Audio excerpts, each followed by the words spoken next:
Making news this morning, emergency teams from across Australia have been deployed to support the New South Wales State Emergency Service response to floods on the Mid North Coast. Now, the SES says more than 30,000 people remain isolated and residents are being urged to keep across advice. There are more than 100 warnings still in force. Now, multiple emergency warnings are also in place for areas around Taree and Port Macquarie.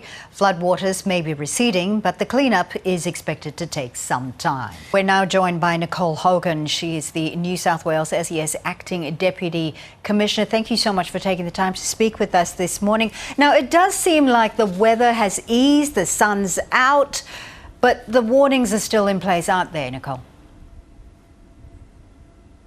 Good morning, Fazia. Yes, the weather has actually eased. However, there is still floodwaters about, predominantly in the Mid North Coast locations and communities. We do still have 4 emergency warnings out. Overall, 106 warnings are still current on the New South Wales SES website. Right, okay. Now, we understand that your operation now has moved from rescuing to resupplying, and you're targeting most of these communities that have been isolated because of inundated roads, of course. What are you hearing from these communities? What do they need most? We are working with communities in regards to resupply. They contact us through our 132500 number just for essential items that they need that they may have actually run out of, and we deliver those items to them. We are moving more and more now into the recovery phase of this emergency response, and are undertaking quite a number of damage assessments and clean-outs of properties with the support of our partner agencies. As you say, the recovery phase has now just started.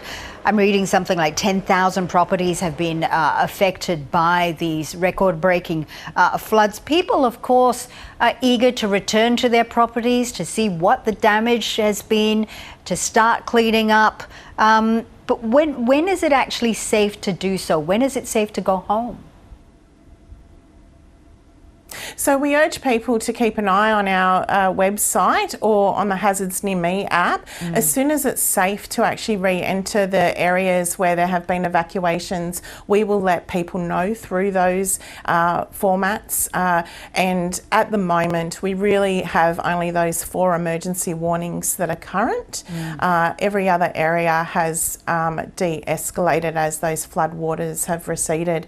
We will continue to de-escalate warnings throughout the day. Nicole, everyone we've spoken to has really commended the work of the SES workers and the volunteers as well, you know, for their bravery, for their energy, for their courage. But as I understand it, some of these workers and volunteers would have also lost property in this flooding, and their families would have been affected as well. How are they coping? That's right. Our volunteers live in the areas in their communities. They are very passionate about supporting their communities. So their own properties and their own families would have been impacted by this flooding as well. We support our volunteers quite well and work with them in regards to how they're feeling and working through. They are tired, as you can imagine, and a bit fatigued. And with that, we are actually bringing in quite a number of other resources from other states to support them.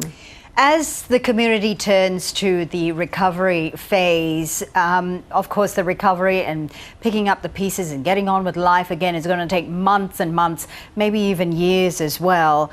What do you think in the next few weeks, the next few months or so, what do you think the community is going to need? So the community will need support, and we are there to support them with the lead agency for recovery being the New South Wales Reconstruction Authority, and there will be some relief points and assistance points set up for communities in the coming days to support them with all of their needs. All right, Nicole, we thank you so much for taking the time to speak with us this morning. And again, you know, we thank you so much for your work and your time. We thank all the SES volunteers and workers as well. Thank you. Thank you, Fazia.